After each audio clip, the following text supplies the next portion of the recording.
आदाम नाज़रीन, मैं रियाज़ मलिक आप सभी का इस्तकबाल करता हूं और लेकर हाजिर हूं हमारी खुसूसी पेशकश यंग आइकन।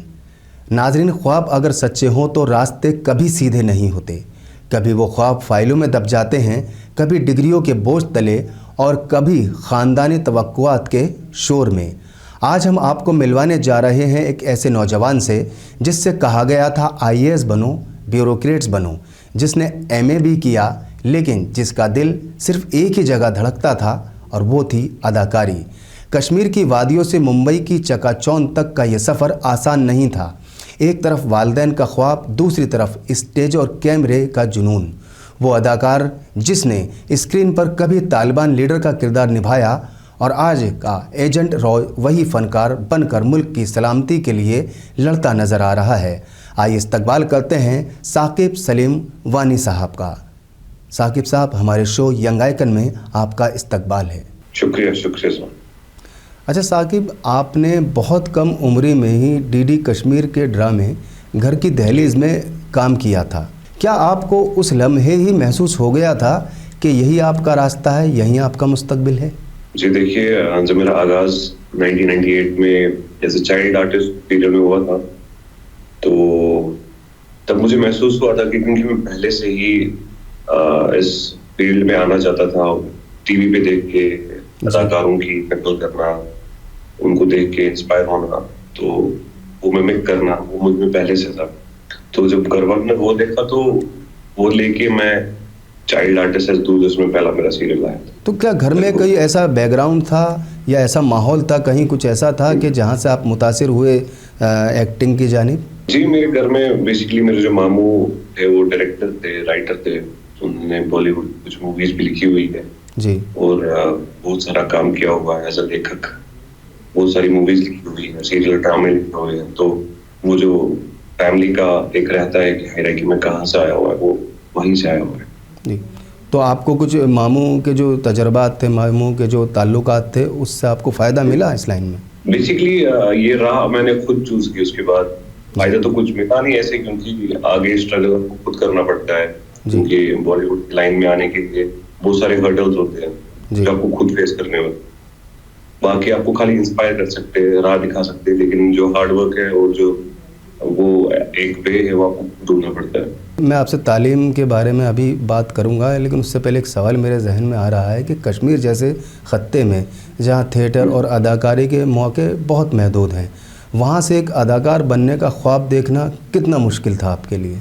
जी देखिए, जहाँ पे कोई साधन आपके पास होना, जहाँ पे एक कल्चरल एकेडमी की तरफ से कुछ थिएट्रिकल एक्टिविटीज ना हो, थिएटर्स ना हो, एक्ट ना हो, वहां से आपको सीखना बड़ा मुश्किल रहता है जी। क्योंकि मेरा जो पैशन था वो एक्टिंग का था और मैंने थिएटर ज्वाइन बाहर किया था दिल्ली में जी। तो मैं दिल्ली से थिएटर कर रहा था, क्योंकि थिएटर की नॉलेज जब आपके पास होगी तभी आप आगे एक्टिंग को ग्रूम कर सकते हैं अपनी। तो थिएटर मेरे लिए एक बहुत बड़ी चीज रही है लाइफ में, जिसने मेरी एक्टिंग स्किल को बहुत ग्रूम किया है और आगे बढ़ने की सलाह दी है।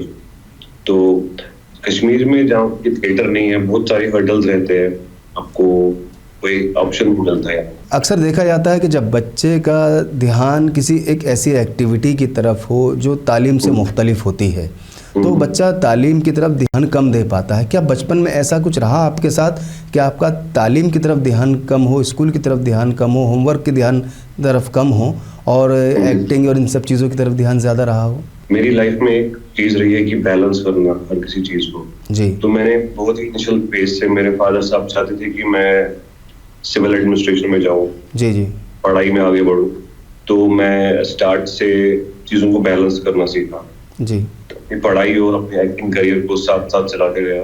तो पहले BBA, फिर MBA, masters in business administration करा जी। क्योंकि फादर साहब भी चाहते थे और मैं भी चाहता था कि चीज़ों को बैलेंस किया जाए, ताकि आपका देखिए एक्टिंग करियर जो होता है वो आपके लिए कभी एक परमानेंट चीज हो नहीं सकती है, क्योंकि वो बहुत ही फ्लक्चुएट होता है। आपको अपनी जिंदगी में एक बैकअप को चाहिए और आपको एजुकेशन अपनी करनी पड़ेगी उस बैकअप के लिए। Even if you are not a businessman, अगर आप बिजनेस में नहीं हो तो आपके पास एक वेपन होना चाहिए, जो आपकी तालीम जो आपने हासिल की है वो आपका एक बैकअप बन सकता है। तो इसीलिए मैं चीजों को पहले से बैलेंस करता है, क्योंकि मेरे दिमाग में था कि दोनों चीज़ें बैलेंस करना ज़रूरी है इस चीज़ के लिए। अच्छा, अभी आपने जैसे जिक्र किया कि घर ख़ानदान आपको तालीम के किसी दूसरे मुकाम पे देखना चाहता था, कुछ और बनना चाहता था, आपने MBA किया, ख़ानदान आपको जो है ब्यूरोक्रेट्स देखना चाहता था।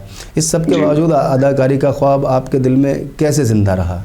जी देखिए, पैशन एक ऐसी चीज़ है जो आपके हुनर को मरने नहीं देती। अगर आप में वो जज्बा हो तो आपका हुनर कहीं भी पहुंच सकता है। तो मेरे में वो पैशन और डेडिकेशन थी कि मुझे पता था कि मैं जो भी देखता था बड़े बड़े अदाकारों को टीवी स्क्रीन पे, तो मैं खुद से एक सवाल करता था कि इनमें ऐसा क्या है जो मुझ में नहीं है। तो फिर मैं मुंबई चला आया, मैंने बहुत सारे ऑडिशंस दिए, बहुत सारी रिजेक्शंस हुई ऑडिशंस में।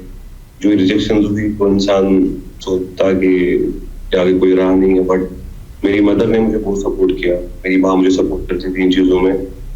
तो फिर ऑडिशन देता गया और इंशाल्लाह उसके आगे मैंने बहुत सारी कामयाबी हासिल की।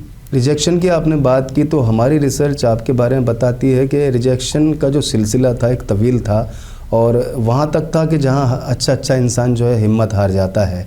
क्या वो उन बातों को मैं चाहूँगा हमारे नाज़रीन को आप बताएं कि जब आप पहली मर्तबा मुंबई गए और वो जो रिजेक्शन का सब कुछ होने के बावजूद आप रिजेक्ट होते चले गए, वो लम्हात वाक़ियात क्या थे, तजुर्बात क्या थे? जी देखिए, मुंबई की कड़ाके की धूप में जब खड़े रह के पूरी वो लंबी कतार में आपको ऑडिशन देना पड़ता है और उसके बाद आपको ये बोला जाए कि कल आ जाए और कल जाके आपको बोला जाता है कि आप रिजेक्ट हैं इसमें, तो एक बहुत दिल टूट जाता है उस वाक़े से आपका, कि आपकी उम्मीदें टूट जाती है कि आप एक नया फ्रेशर जब मुंबई जाते हैं एक सपनों के साथ जाते हैं कि नहीं आगे जाके मैं कोई भी ऑडिशन क्रैक करके आगे बढ़ लूंगा। लेकिन जब आप रिजेक्शंस फेस करते हो तो वो एक बहुत बड़ा हर्डल बन जाता है एक आदमी के फेज में कि नहीं कुछ और चीजें हो रही है, जो मैं चाहता था वो नहीं हो रहा है। लेकिन उम्मीद पे दुनिया कायम है जी। और आप उम्मीद रखनी चाहिए और यही चीज है कि अगर आप ट्राई करेंगे, रिजेक्शंस बेसिकली इज अ की टू सक्सेस। अगर आप रिजेक्शंस फेस करते हो तो आपकी सक्सेस में एक फ्यूल को ऐड करते हैं। ये रिजेक्शन का सिलसिला कितना वक्त चला आपके साथ और कहीं आगे आपको ये महसूस हुआ कि नहीं अब छोड़ते हैं वापस कश्मीर चलते हैं? कि देखिए, रिजेक्शंस का जब मैंने पहलू जाना कि रिजेक्शंस क्यों होती है, बेसिकली जिस हिसाब से कास्टिंग होती है तो कास्टिंग के लिए हर एक तरीके के किरदार होने चाहिए होते हैं। जो किरदार उन्हें उसमें नहीं दिखता है तो हमें लगता है कि हम में कुछ कमी है, लेकिन वो कमी हम में नहीं होती है, वो उन्हें किरदार ढूंढने में कमी होती है। जो किरदार उन्हें चाहिए होता है वो हमें उन्हें मिलता नहीं है जी। तो जब मैं उस पहलू को जान गया कि नहीं रिजेक्शन इस बेसिस पे भी होती है, तो उसने मुझे थोड़ी सी उम्मीद दी कि नहीं बाकी चीजें भी इसमें पहलू है कि रिजेक्शन क्यों होती है। अच्छा, आप अक्सर ये भी कहते हैं कि दोहरी ज़िंदगी जी रहे हैं, ज़ाहिरी तौर पर मुकाबले के इम्तिहानात और अंदर ही अंदर अदाकारी, वो दौर ज़हनी तौर पर कितना मुश्किल था?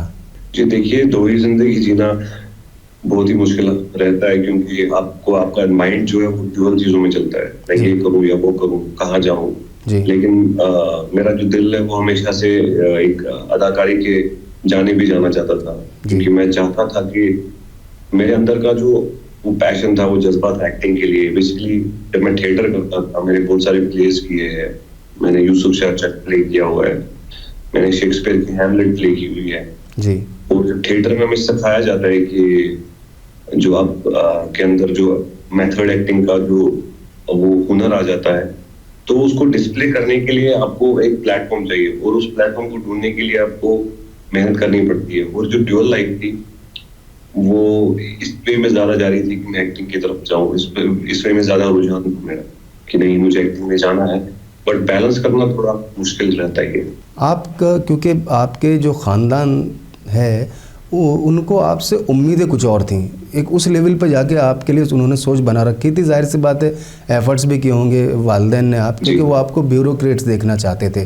तो जब ये तकरार शुरू हुआ एक्टिंग और ब्यूरोक्रेसी के बीच का कि ख़ानदान आपको कुछ और चाह रहा है IAS ऑफिसर और आप जो है जा रहे हैं किसी और की लाइन की तरफ, तो जब ये तकरार आपके शुरू हुआ उस वक्त को कैसे मैनेज करा और कैसे आपने घर वालों को समझाया इस बात के लिए? जी देखिए, जब मेरा पहला सीरियल कलर्स पे आया उड़ान जी, तो जो ही मेरे घर वालों ने मेरे को टेलीविजन पे देखा तो उनका पॉइंट ऑफ व्यू चेंज हो गया। जिस हिसाब से वो देखते थे कि कोई करियर नहीं है इसमें, कुछ कर नहीं रहा है, कुछ होगा नहीं आगे।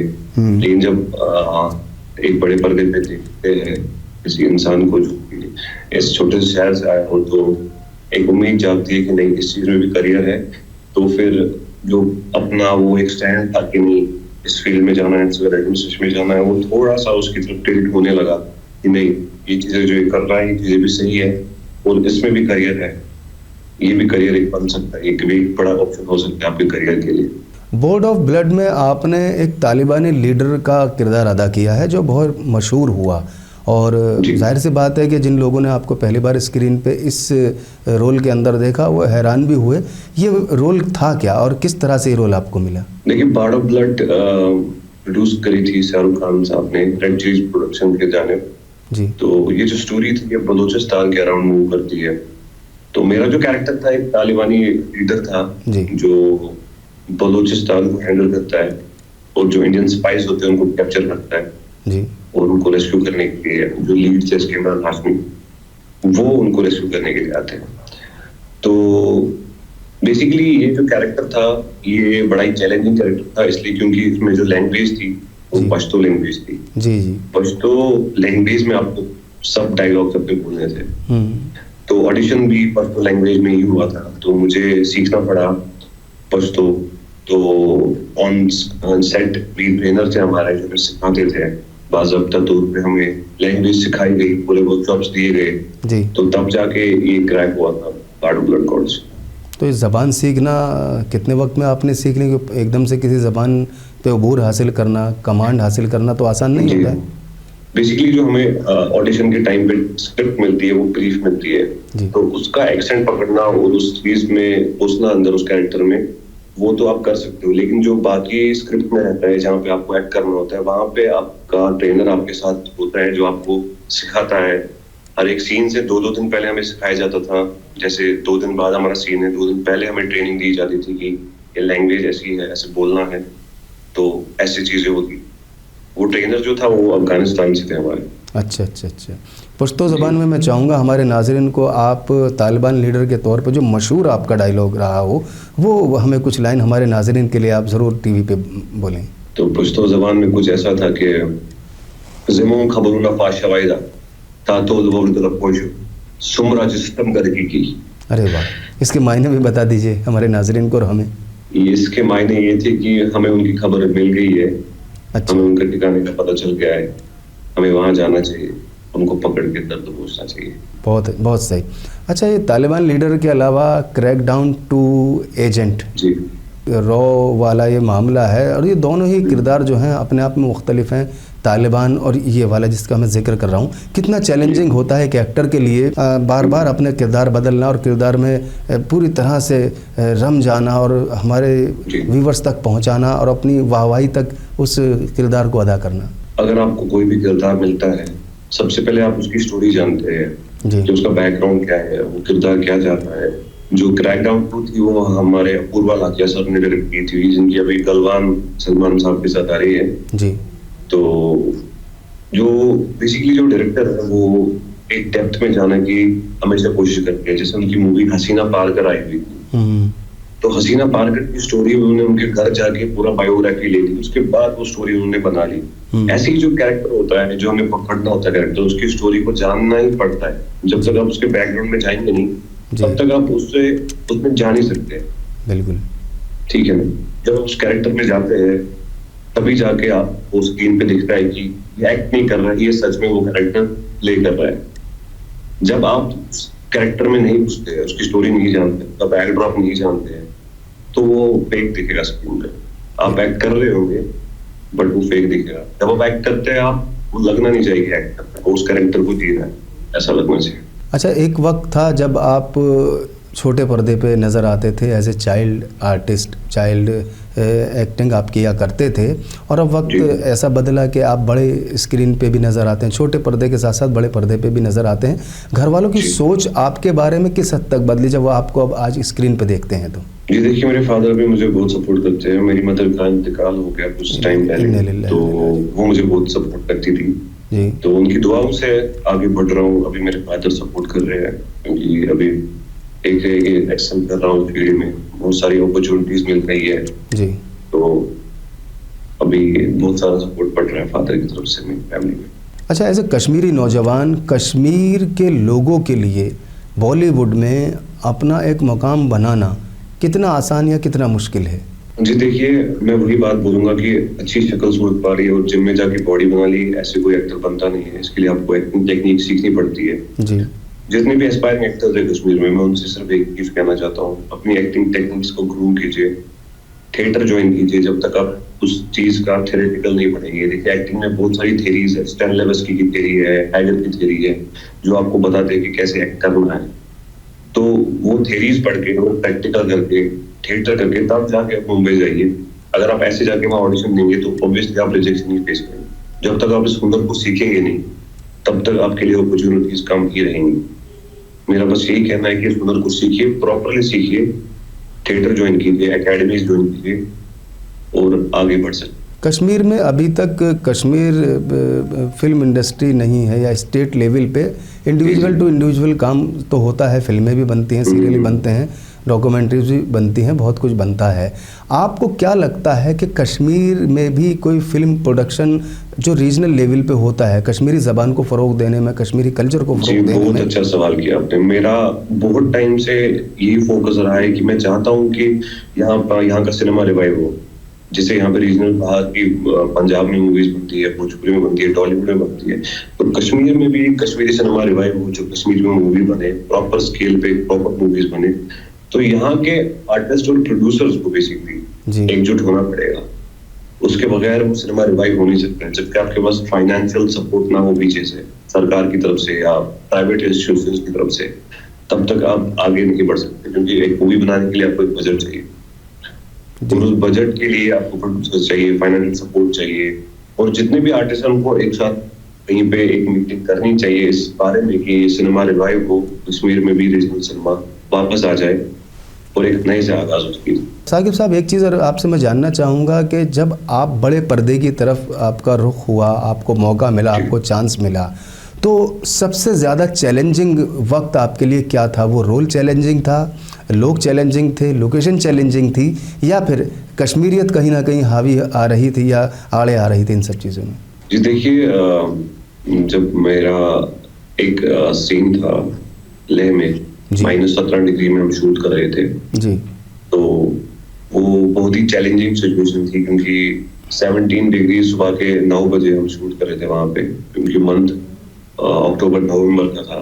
तो बहुत ही चैलेंजिंग सिचुएशन थी वहाँ पे शूट करना उस टाइम पे।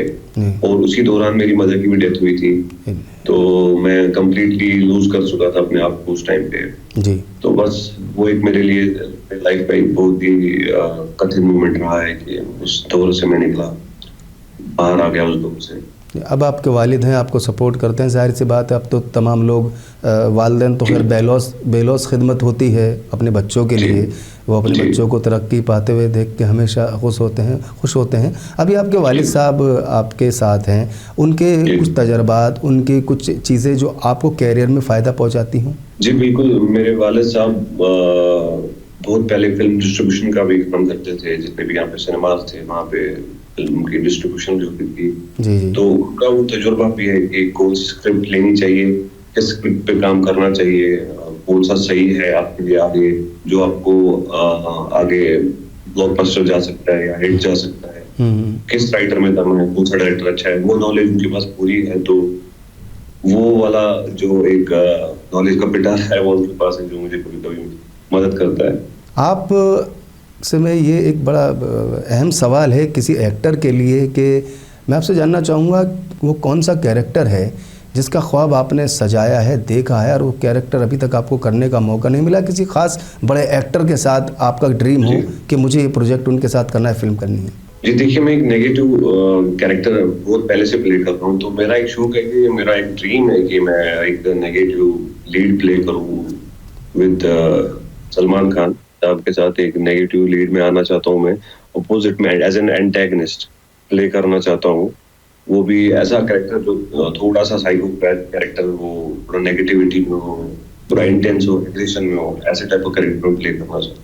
अच्छा, बॉलीवुड से अभी आपको क्या उम्मीदें हैं और क्या आपकी कोशिशें हैं कि आने वाले वक्त में आपके क्या फ्यूचर प्लान है या फ्यूचर प्रोजेक्ट्स जो हमारे आवाम आप देख सकेगी स्क्रीन पर? जी बिल्कुल, अभी बहुत सारे प्रोजेक्ट्स आने वाले हैं। रिसेंटली कुकू टीवी पे रिलीज हुआ था धुरंधर ऑफ कश्मीर जी।